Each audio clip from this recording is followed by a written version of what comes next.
Alors, Baruch Hashem, je suis désolé de vous interrompre dans la Chavruta parce que moi, je vois avec plaisir, mais là on arrive un peu à la limite, sinon on n'a pas le temps d'avancer pour le shiur et pour donner pour la prochaine Chavruta. Alors, première annonce, je serai pas là la semaine prochaine. Voilà. Moi, Youssef, il m'a dit qu'il sera pas là, donc j'ai dit je viens pas non plus. Alors, il y a toute la semaine. Donc il y a deux solutions. Soit vous motivez et vous venez quand même, ça serait magnifique, et vous faites Ravuta ou Achana, etc. Soit vous motivez moins et du coup il n'y aura rien. Bon, ça sera lundi, jeudi prochain et mercredi soir pour ceux qui viennent le mercredi soir aussi. Voilà. On n'a pas reçu l'autorisation. C'est vrai. Alors moi j'ai mon autorisation à ma femme. Mais je vais vous envoyer le. Pour mercredi soir, il n'y a pas un remplaçant ou quelqu'un qui peut déléguer? J'ai pas de remplaçant, mais si tu veux te. Non. J'ai pas pour l'instant, mais c'est une bonne idée. Si on a. Voilà. Ah bah, eh ben avec grand plaisir. Je te laisse voir avec David et s'il veut avec grand plaisir. Mais effectivement, j'ai pas. Ok. Ça c'est 1. 2. On a eu un enseignement la semaine dernière sur la Torah qui était extraordinaire. On l'avait, toi tu as déjà entendu, on l'avait dit mercredi soir, et je vais le répéter parce que la plupart vous n'étiez pas là. On a dans la semaine dernière un dévoilement d'Hachem, le premier dévoilement d'Hachem à Moshe Rabbeinu, à travers le Séné, le buisson ardent, voilà, qui brûlait, mais sans se consumer. Hazak. Et les Chachamim, David l'a dit également Shabbat, ils nous expliquent cette notion de l'humilité, cette notion de, à partir du moment où j'ai une vérité à donner, qui est une vérité éclatante, alors j'ai pas besoin d'en faire d'état, j'ai pas besoin d'être ostentatoire, je fais cette révélation de manière humble, et de toute manière, comme c'est une réalité, alors il n'y a pas besoin. Donc quand Hachem s'est révélé à Moshe, c'était tout dans l'humilité. De même que Moshe, il a été désigné, alors évidemment il y a eu plusieurs, depuis sa naissance, et jusqu'à ce moment-là, il y a plusieurs signes que c'était lui, le Mashiach, qui était désigné pour ça. Mais malgré tout, à quel moment Hachem, il a décidé de choisir le moment Bédiouk pour lui déléguer cette shlichut et faire de lui le Mashiach? C'est quand il a pris cette brebis qui avait soif, etc. Il a eu la miséricorde, il a pris sur ses épaules, il était jusqu'à la prendre sur ses épaules. Et donc Hachem lui a dit, si lui, effectivement, il est comme ça avec des brebis, il y avait plein de miséricorde, alors à plus forte raison qu'il sera le bon berger. C'est Midrash Agadol qui dit ça, qui sera le bon berger. Et comme on a vu, combien c'est, non seulement, c'est pas juste joli, c'est que si il faut regarder sur toute l'histoire qui va suivre, combien Moshe, il était capable de défendre le Clan Israël. Combien, jusqu'à mettre sa vie en jeu plusieurs fois, jusqu'à on connaît tous le Midrash, effacer son nom, etc. Donc il a été capable, ça veut dire que ce choix qu'a fait Hachem, c'est pas juste un joli Midrash, c'est pas de la flûte, c'est quelque chose qui a été concrètement appliqué. Moshe Rabbeinu, il a ni du saxophone, ni de la trompette. Donc Moshe, il a appliqué cette mida-là que Hachem a mis le doigt dessus à ce moment-là. Ça a permis aussi de dévoiler cette mida Moshe. L'humilité avec la boberie, c'est pas l'humilité, c'est la miséricorde. Mais c'est dans une petite chose. L'idée, c'était que c'est une petite action. Et Moshe Rabbeinu, par exemple, on a vu qu'il a défendu un juif contre un Égyptien et qu'il l'a enterré sur place. On aurait pu dire, c'est là que Hachem va se dévoiler à lui. Il a pris un risque, il s'est battu. Et c'est pas juste prendre une brebis sur ses épaules, c'est beaucoup plus grand. Moshe, il priait, il étudiait la Torah. Déjà, on sait que c'était un Tamid Chacham. Donc peut-être que Hachem aurait pu lui apparaître au moment où il est en pleine transe de tfila et qu'il est en connexion. Non, Hachem lui est apparu à ce petit moment-là. Les petites choses qui sont insignifiantes, c'est là qu'on peut avoir... Exactement. Parce que c'est là où on a l'authenticité. Si on analyse la situation, un buisson qui brûle dans le désert, alors qu'il n'y a rien autour, ni arbre, d'accord, ça c'est normal. C'est normal. Oui, c'est normal. Un buisson qui brûle dans le désert, c'est normal. Ça arrive, il y a des feux qui se déclenchent avec la sèche. Qui se consument pas, c'est pas normal. Le Moshe, il est la finesse de remarquer qu'il ne se consumait pas. C'est ça, la force de Moshe. Voilà. Bon, Agav, qu'on a vu, c'est qu'il ne se consumait pas, c'était pour montrer que Hachem voulait montrer à Moshe effectivement, sache que la mission elle va être dure, sache qu'il va y avoir du feu, mais sache que ta mission elle est pour l'éternité et que le peuple va jamais craquer, va jamais être. C'est justement pour expliquer qu'il y a quelque chose qui dépasse les lois de la nature, il y a quelque chose que c'est pas. Ça, les c'est- lois de la nature, il y ça, a c'est un évident. qui va pas. J'en viens au Matan Torah, c'est que Matan Torah on voit l'inverse. Parce que c'est bien joli tout ça, mais dire Matan Torah au contraire, Hachem il a fait des kolotes ou vrakim, il y avait des voix, il y avait des tonnerres, il y avait la montagne qui a tremblé, il y avait le monde entier qui a entendu les kolotes, la montagne qui s'est retournée. Donc ça veut dire que, je comprends pas, c'est pas deux poids, deux mesures. D'un côté, il y a un dévoilement d'Hachem, on explique l'humilité, etc. Et ils ont vu les lettres en feu. En feu. En feu. Et il y avait le feu du parchemin, vous savez que c'est écrit. Il y avait les feux blancs, le feu noir. Il y avait deux feux.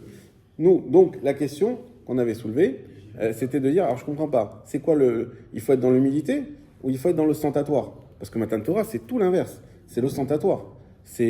Donc, on a expliqué une chose, c'est que c'est différent. Quand Hachem va se dévoiler à Moshe, au moment où le peuple y souffre, et donc il faut le faire avec humilité, il faut le faire avec comment dire, on a un moment où le peuple y souffre, donc Hachem il partage cette souffrance. Et donc il ne peut pas être dans l'ostentatoire, dans la joie, etc. Et il y a le moment où on donne la Torah. Et la Torah, c'est tellement quelque chose qui est criant de vérité, que c'est une chose qu'on n'a pas honte ni peur de montrer. Quand on va étudier la Torah, on doit y aller avec un feu, avec une joie, avec quelque chose qui déborde de nous. Il y a cette notion de être, se construire à l'intérieur, et il y a ce qui doit déborder de nous. La Torah, elle doit déborder de nous. Et donc, il y a on est tellement fiers de cette Torah, donc Akadosh Baruch Hu lui-même, quand il a donné la Torah, il a donné de cette manière où la Torah, c'était quelque chose qui était complètement en dehors de toute mesure. On était effectivement là dans la démesure, on était dans le criant, on était dans le visible. Et là, effectivement, donc c'est ce qu'on va faire maintenant, étudier cette Torah. Donc c'est pour ça qu'il y en a qui étudient la Torah. Dafka fort, ils parlent, ils crient, ils vont. Et quand tu rentres dans un Beth Midrash, on dit mais qu'est-ce qui leur arrive? Ils sont avec engouement, avec le feu de la Torah. Et c'est pas un feu. Il existe aussi ce feu, cette lumière intérieure qui reste, ce qu'on appelle Oramakif dans le Zohar. Cette lumière qui reste, c'est comme d'ailleurs tu parlais des tzitzit. Tzitzit, c'est Oramakif. Pourquoi le tzitzit il est en dessous un vêtement?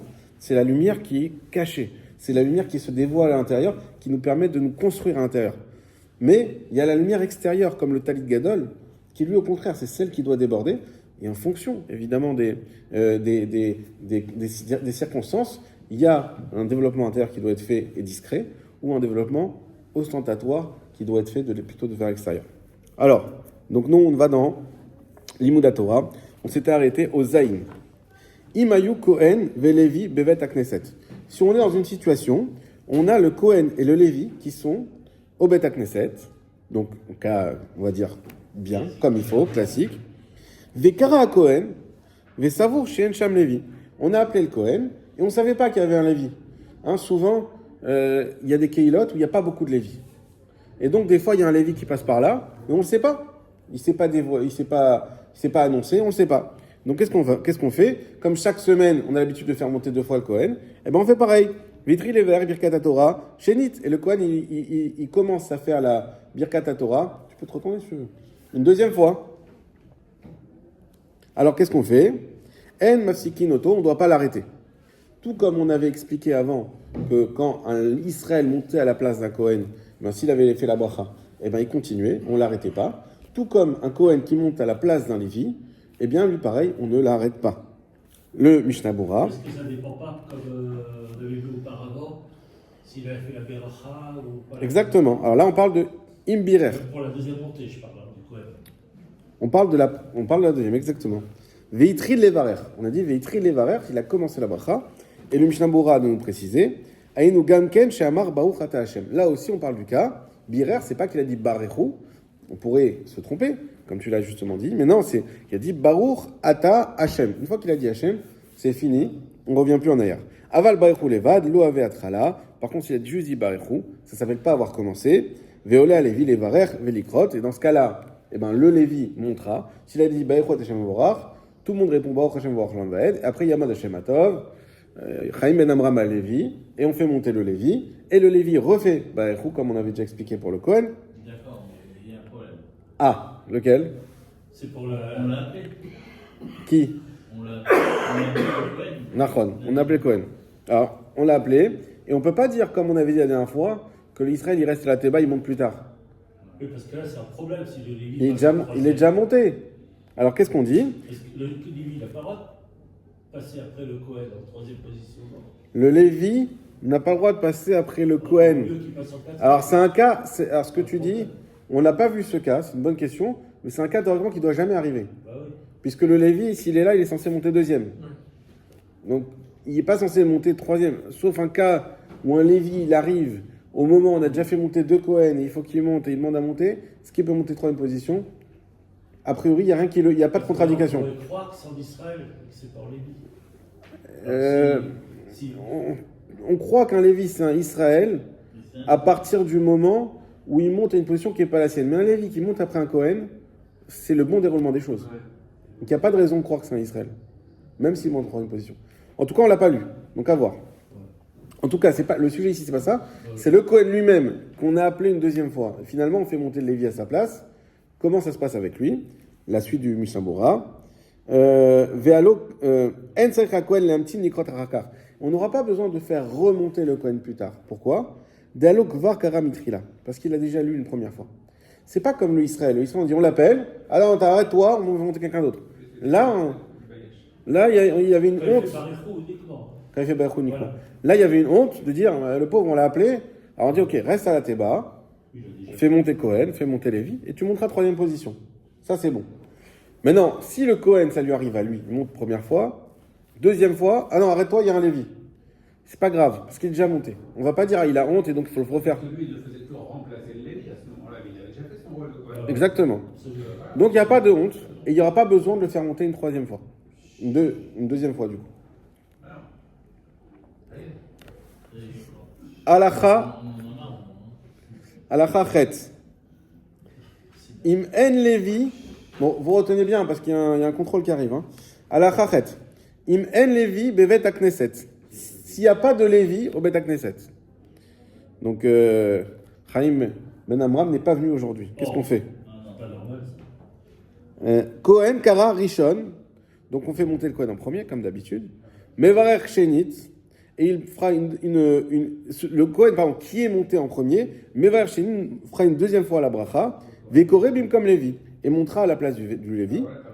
Aval lo Kohen acher. Mais par contre, on ne fait pas monter un autre Kohen. Kédé chez le Yomru chez Arishon Pagoum. Pour pas qu'on arrive à dire que le premier était un mauvais Kohen. Ok? Ça, on l'avait vu déjà dans la Gemara. On le revoit ici. Le Mishnah Bura, il va nous rappeler un peu la Gemara. On va le refaire. Ça va nous rafraîchir les idées. Pourquoi on pourrait croire que le premier Kohen est un Kohen invalide si on fait monter un deuxième Kohen? On va expliquer tout de suite. Aval lo Kohen acher. Donc le Mishnah Bura chafret. Ve'uadin shelo ikra Israël bim comme Lévi. Et nous précise Mishnah Bora, on ne pourra pas faire monter également un Israël à la place du Lévi. Si on n'avait pas eu cette halakha, donc qu'est-ce qu'on aurait fait? On aurait fait monter Kohen Rishon et Sheni, Israël. Pourquoi deux fois la même personne? Alors déjà, il faut savoir que ce n'est pas un problème, au cas où vous y repensez, de faire monter deux fois la même personne dans le compte. Même un Israël. Même un Israël. On peut faire monter Israël 3 et Israël 7. Ah ouais? Ça compte dans les 7, oui. Il n'y a aucun problème de faire deux fois la bracha. Le même. Il n'y a aucun problème. C'est un chidouche qu'on fait à chaque fois qu'il n'y a pas de Lévi. En réalité, on croit que c'est un chidouche, mais ce n'est pas un chidouche. Vous voyez bien qu'on le fait à chaque fois. Et quand on fait monter deux fois le Kohen, il compte deux montées. Et c'est pareil ici. S'il y a un Israël qui veut monter deux fois, on verra plus tard, c'est de la route qu'on verra, raison XY, ça peut arriver, par exemple, on l'a appelé, lui il ne savait pas, mais lui il voulait monter 7 parce que c'est l'année de dans des parents. Est-ce que pour monter Maftir, si c'est un Kohen? Encore plus, Maftir pour le Kohen, on va le voir juste après. Maftir pour le Kohen, on va le voir juste après. Mais un Israël, encore plus forte raison, il peut monter sur le Maftir. Pourquoi? Parce que c'est une autre lecture. C'est la lecture qui va relier à la Haftara. C'est pour ça qu'il y a le Kaddish avant le Maftir, pas après le Maftir. Ok, donc. Par contre, s'il parle de 7 montées, on parle pas de 8 montées à chaque fois. Oui. Donc ça vous prouve bien que le 8, c'est vraiment un plus et un minyan. Donc un Kohen, il pourra Alors, premier et- si Dieu veut, après, quand on aura fini, bon, il y a du boulot encore, mais quand on aura fini la Torah, je voudrais qu'on fasse aussi la halachot du Maftir qui sont dans Shabbat, qui sont dans un autre Chelek, Chelek Gimel. Et là-bas, ce qui est très intéressant, c'est que la raison même du Maftir, c'est quoi? C'est de dire que si on avait fait directement la Haftara après les 7 montées, il y aurait une séparation franche entre la Torah du Chumash et la Torah du Tanakh, du Nach plutôt. Et on aurait dit, le chumash c'est plus important et le nar c'est moins important. Pour pas qu'on fasse cette différenciation-là, on a relié le chumash et le tanar avec le maftir. On a relu une partie du chumash qu'on enchaîne avec le navi. Comme ça, on dit pas, le navi c'est un peu à rien, c'est quelque chose d'inférieur. C'est vrai, la Torah n'est plus. Même si c'est vrai, De prophète comme Moshe. ça c'est sûr et certain. Il y a des- Mais on a dit aussi que Shmuel il était aussi fort que Moshe Aaron réunis. Tout ça, il faut savoir sur quel plan on le met, etc. La fin du Shabbat, c'était que par rapport au Sefer Torah de Haftara, le Sefer de Haftara, on peut le mettre, genre c'est toléré, mais on ne mettrait pas les rimonymes de la Torah sur le truc. Ça montre Nachon. bien qu'on fait une différence quand même. On fait une différence, et c'est ça qui est important. Il y a une différence, mais au moment où on va prendre la position de dire on instaure l'Haftara, alors là, c'est une instauration tout autant que celle de la paracha. Même si le texte lui-même, effectivement, c'est comme, on va arriver bientôt à Yitro, c'est comme les 10 commandements, cette fameuse marloquette. Et quoi, les 10 commandements, c'est plus, c'est moins, on doit se lever, on doit s'allonger, qu'est-ce qu'on doit faire? À ce moment-là, on fait monter un rave, on trouve des solutions. Pourquoi? Parce que quelque part, même si tu vas dire que les 10 commandements, c'est spécial, personne ne pourra dire le contraire. Mais quand même, c'est un mot qui est écrit de la même manière qu'un mot qui est écrit ailleurs dans la Torah. Et si tu fais cette différence, c'est quoi la crainte des Chachamim? C'est dire, mais moi, écoute, moi je fais les 10 commandements, mais le reste, c'est pas pour moi. Moi, je fais l'essentiel. Combien qui viennent vous voir? Parce que moi, je fais l'essentiel. Je fais attention à être poli, à être gentil, à pas marcher sur les autres, à pas faire de vol. Et laisse-moi tranquille avec le reste. Les Karaïtes, quand ils arrivaient, ils disaient, non, la Torah, elle écrit ça, viens pas ramener ce que les Chachamim disent. Non. Et non, pour rebondir sur ce que tu disais, non, pourquoi? Qu'est-ce qu'on va dire à un converti? Un converti, on va pas lui dire, tu sais quoi? Apprends la Torah, tu fais au fur et à mesure que ce que tu as appris. Non, on va dire tu apprends tout avec l'idée, tu t'engages, et quand il se convertit, tu t'engages à faire les 613 mitzvot. Pas, tu dis 612, la conversion ne marche pas. Tu peux pas rejeter une mitzvah. Ça ne veut pas dire que tu vas les faire effectivement. Ça veut dire que tu t'engages à faire les efforts, à avoir l'objectif de le faire. Tu acceptes tout. Et c'est ce qu'on a fait tous en se convertissant au Matan Torah. Le Matan Torah, c'est une conversion de masse qui a été faite au niveau du Matan Torah, où à partir de ce jour-là, on devenait juif de père en fils, enfin de mère en fils, mais plus par acceptation. Avant, Abraham, la preuve, il y a Ishmaël. Yitzhak, il a accepté. Yaakov, il a accepté. Esav, il n'a pas accepté, pas juif. Amalek, encore pire, qui est sorti des Saves. Les juifs qui ont continué, ils ont continué à être juifs. Pourquoi? Parce qu'ils ont tous, de père en fils, accepté. Ceux d'ailleurs qui n'ont pas accepté, Khamouchim, ils sont restés là-bas. Ils ne sont pas sortis d'Égypte. L'acceptation par la contrainte, quoi. On dit, après, Nachon, ça c'est tout un inyan. Nachon. Et même sur ça, on expliquera, Bezrat Hashem, on y reviendra pour Yitro, que l'acceptation par la contrainte, elle était nécessaire. C'est pas un bédiavad, c'est pas qu'Hachem dit bon, je vois qu'ils vont pas accepter, donc je vais faire ça, au moins je suis sûr qu'ils acceptent. Pas du tout. C'est exactement comme ça qu'il fallait accepter, par la contrainte. Mais on y reviendra si Dieu veut au Shabbat Yitro. Donc en tout cas, ce qu'on voit, c'est qu'il y a cette idée, il n'y a pas une idée de dire je vais y aller par étapes, je vais apprendre gentiment. Non, l'objectif c'est de tout faire. Il faut savoir vers où même si on n'y est pas, il faut savoir ce que tu vises. Sinon, tu n'as pas une lignée de là où tu vas. Déjà, c'est pas vrai. La preuve, il y a des gens qui font les 613 mitzvot tous les jours. Ah, aujourd'hui, on ne peut plus dire parce qu'il n'y a pas le Mashiach, et donc il y a des mitzvot, toute une partie qu'on ne peut pas faire. Ouais, justement, on parle du Kohen. Mais on n'est pas tour. Est-ce que t'es Kohen? Non, alors tu peux pas faire les 613 On dit que- mitzvot. Et ça, tu le savais, non? Est-ce que t'es fan? Non, c'est pareil. Il y a des gens qui sont faits que On pour peut les pas faire. faire des Kohen. Ouais, voilà, c'est ça, oui. C'est pour ça qu'il y a les réincarnations. Il y a des, alors, on ne peut pas venir Cohen. Pour les Bechorim, ça risque de changer. Mais en tout cas, on a effectivement cette notion que l'idée et l'objectif, c'est une chose, et la concrétisation, c'est autre chose. Dans la théorie, oui, on veut avoir envie de tout faire. On n'y arrive pas tous les jours. Et ben, c'est le principe de Yehuda. Aujourd'hui, on n'est plus Yosef, on est Yehuda. Yehuda, c'est qu'il essaye, il rate, il se relève, il essaye, il rate, il se relève.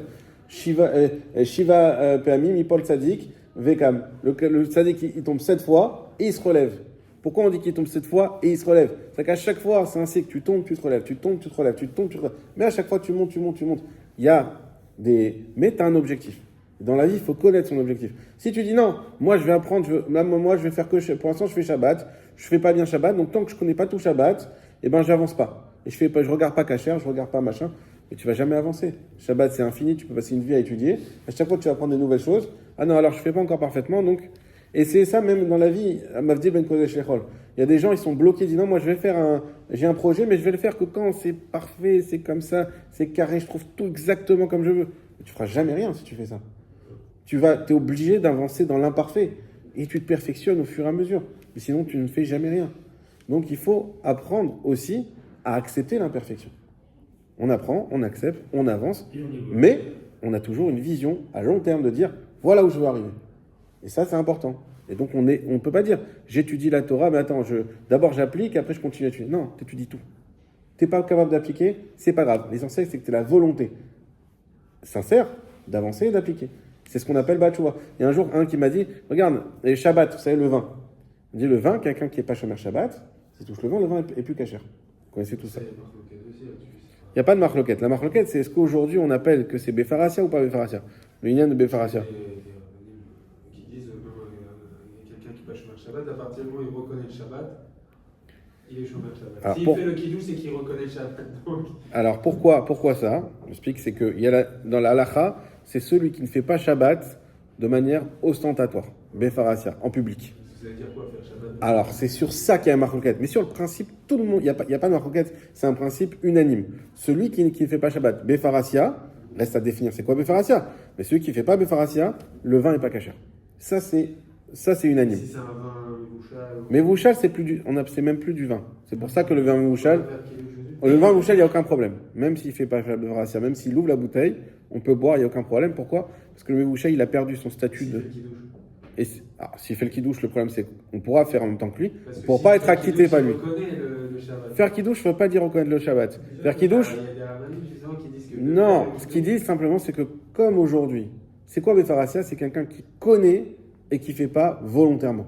Ils disent que quelqu'un qui fait kidouche aujourd'hui, c'est juste qu'il ne fait pas parce qu'il ne connaît pas. Alors, effectivement, on peut trouver... Les khatrila, on ne fait pas ça. Hein. Les khatrila, c'est que quelqu'un qui ne fait pas Shabbat, on ne boit pas de la bouteille, on ne donne pas la bouteille. Bediavad, on ne veut pas le faire honte, c'est quelqu'un de la famille, des fois on va dans la famille, ils ne connaissent pas ou quoi. Alors oui, on peut être sommaire là-dessus et dire, je m'appuie sur ça, parce que je sais qu'en réalité, c'est pas qu'il ne fait pas Shabbat vraiment, c'est le din de Tinok Shenishba, c'est le din de l'enfant qui a été capturé, et qu'il apprend à 30 ans qu'il est juif. Moi je ne savais pas que j'étais juif. Bon, on peut rien te dire, tu ne savais pas, c'est pas de ta faute.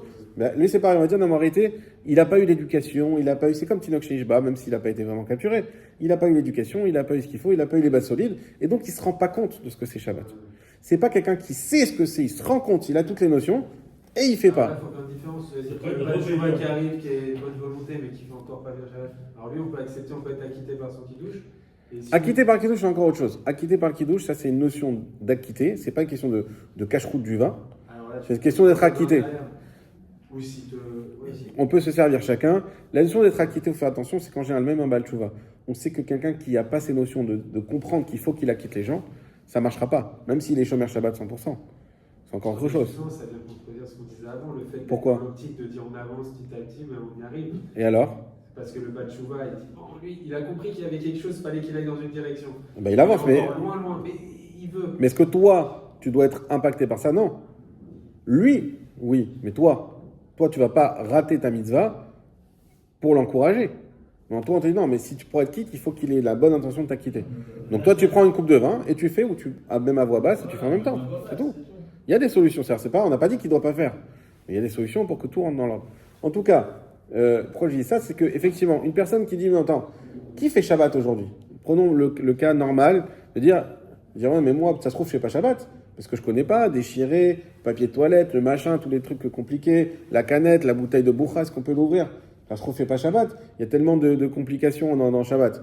Dire non, ce qu'on appelle faire Shabbat, ça veut dire que déjà, tu es dans la madrega, que tu fais Shabbat au mieux que tu sais, et que tu apprends au maximum pour faire le Shabbat le mieux. Ça, c'est la source, tu ne vas pas dire, arrête avec tes bêtises, arrête trier, c'est rien du tout.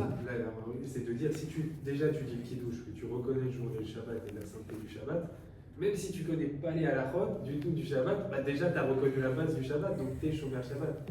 C'est pour ça que... Il y a une différence entre rien connaître et connaître les bases les plus accessibles, on va dire, et qu'après, il y a les détails sur lesquels tu dois encore évoluer. Mais quelqu'un qui vient de faire tchouva, qui connaît rien du tout du Shabbat, ce sera compliqué, et c'est sûr qu'il n'aura pas la pensée pour t'acquitter. Même aujourd'hui, les chazanim, on dit qu'il y a des problèmes pour quitter des fois qu'ils acquittent. C'est des chazanim, des fois qui ont même des belles voix et qui font même chazan depuis longtemps, mais qui n'ont pas étudié la halakha de chazan. Et donc c'est compliqué. Bon. Mais bien sûr, c'est des notions à développer, Bedrat Hashem. En tout cas, pourquoi on est venu à dire tout ça Pourquoi on est venu à dire tout ça Shin de Kohen min Kohen Levi, Aval lo Kohen achar Kohen, Kedei shomru sharishon pagum. Ça, c'était le Zayin. Et donc, on a dit qu'on ne faisait pas monter. Donc, on faisait monter forcément Kohen après Kohen. Ah oui, et on était au Chavtet, pardon. Mishabura Chavtet. Sharishon Pagum. Alors, il nous réexplique ce qu'on a vu dans la Gemara. Pourquoi on risque de croire que le premier Kohen n'est pas valable si on fait monter un deuxième Kohen après lui? Veha delo kamar chez Echad mehem Pagum urdeli kaman besaiftet. Et ça, on ne va pas arriver à dire qu'il y en a un de deux qui est Pagum, comme on dit au Saiftet. Mishum de Maïrekan afilo echa des Mourzaklan abaviem. C'est-à-dire que le deuxième Kohen, on ne viendra pas à dire que c'est un mauvais Kohen. Pourquoi? Parce qu'on parle d'un cas, exactement ce qu'on dit dans la Gemara, où on connaît ses Kohanim. On sait que son père c'est un Kohen. Là-dessus, on n'a pas de problème. Mikol makom barishon ikaditlot shnitvada achar shekaru deavu an esivrusha ou shema zanta baseter minchay achar zaro midin gushat keuna. Et ce qu'on craint, c'est quoi? C'est que le premier, on dit attends, mais pourquoi on a fait monter un deuxième Kohen après un premier? Peut-être, on va croire, parce que le premier était pas bon. Mais pourtant, on connaît son père. Son père, c'est un Kohen.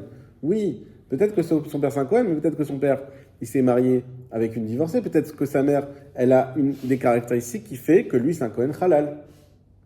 C'est ça qu'on craint. Et qu'après, ça va entacher son nom et sa réputation. Pour ça, on ne fait pas monter de Kohen. Ou car karouchouv les Kohen acher. Et c'est pour ça qu'on fera remonter le même Kohen ensuite. Aval becheni, les cas, les mit basés. Mais par contre, sur le deuxième, il n'y a pas de crainte. Le deuxième Kohen qui monte en nous. Si on avait fait monter un autre Kohen, sur lui, il n'y aurait pas eu de crainte. Dei halal ou, avim comme Levi, loaya lan likroto. Donc, il ne faudra pas l'appeler, pas du tout, même à la place d'un Lévi. Kadvo acharon imdeav betanit, keshen a Levi mitane, yirer kon bim comme Levi, vlo ikrao les Israël. Il y en a qui écrivent aussi également, un cas intéressant, c'est si on est pendant un jeûne. Et on appelle un Kohen, et le seul Lévi qui est là, par exemple, il est malade, il n'a pas pu jeûner. Alors, qu'est-ce qu'on fait? On ne peut pas, d'un côté, appeler le Lévi, il ne peut pas monter Torah, parce qu'il ne gêne pas, même si ce n'est pas de sa faute. D'un Kohen, il est là. Alors, quand même, on fait monter le même Kohen 2 fois, ça sera la même halakha. Je commence à la tête, il nous reste 1 minute. Le Lévi, il reste dans la synagogue? Il reste, ouais. Le Lévi, il reste. Vechen. Voilà, je la commence. Vechen lo yalu shne Lévim ze acharze. On fera également pas monter 2 Lévis l'un après l'autre. Kédé, chez Loyomu, chez Echad Mehem Pagum, pour pas qu'on dise qu'il y en a un des deux. Voilà, la différence, vous vous rappelez, c'est que le Kohen, le doute sera semé uniquement sur le premier. Alors que le Lévi, si on fait monter un Lévi après l'autre, il y aura un doute sur les deux. Les deux peuvent être entachés du doute. On le redéveloppera la prochaine fois. Mais en tout cas, on ne fait pas monter un Lévi après l'autre. Chazak ou Baruch.